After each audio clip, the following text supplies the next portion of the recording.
న్యాయవాది buoy federation chairman BT Naidu శాసన మండలి సభ్యుడిగా ప్రమాణ స్వీకారం చేశారు. కర్నూలు జిల్లాకు చెందిన ఆయన సేవలను గుర్తించిన సీఎం చంద్రబాబు నాయుడు ఎమ్మెల్సీగా అవకాశం ఇవ్వడంతో మార్చి 5న ఆయన ఏకగ్రీవంగా ఎన్నికయ్యారు. మండలి చైర్మన్ ఎంఏ షరీఫ్ శాసనసభ ప్రాంగణంలో బీటీ నాయుడు చేత ఎమ్మెల్సీగా ప్రమాణ స్వీకారం చేయించారు.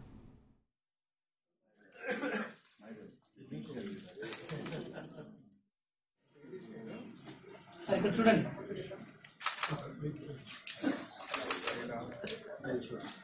Thank you sir.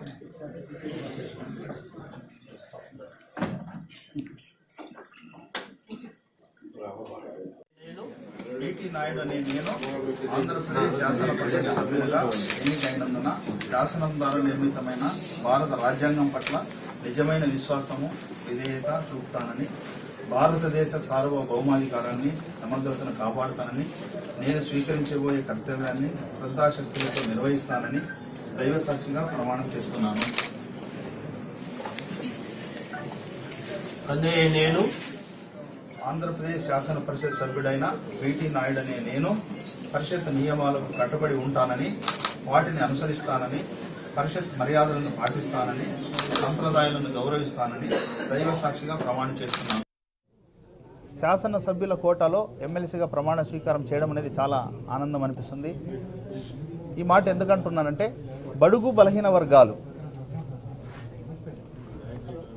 ఒక శాసనసభలో అడుగు పెట్టాలంటే ఎంత ఇబ్బందో మీ అందరికీ తెలుసు.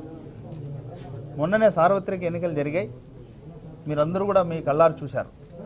మరి ఇలాంటి పరిస్థితుల్లో బడుగు బలహీన వర్గాలకు సంబంధించినటువంటి ముగ్గురును కూడా 4 ఎమ్మెల్సీలు ఖాళీ అయితే 3 బడుగు బలహీన వర్గాలు బీసీలకు అవకాశం కల్పించాడు. కాబట్టి బడుగుల భగవంతుడు ఎవరంటే చంద్రబాబు నాయుడు గారని మీ ద్వారా నేను తెలియజేశాను.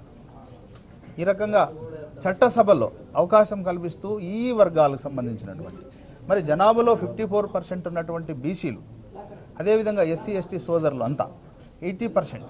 మరి చిన్నవాళ్ళు ఈరోజు చట్టసభలో అడుగుపెట్టే పరిస్థితి లేదు. ఇలాంటి పరిస్థితి అవకాశం కల్పించి సామాన్య మానవుడు కూడా చట్టసభల్లో ఎమ్మెల్సీ కావచ్చు అనడానికి ఉదాహరణ నేనే. తెలుగుదేశం పార్టీ అధినాయకుడు, జాతీయ నాయకుడు, మరి తెలుగుదేశం పార్టీలో పనిచేస్తే ఎమ్మెల్సీ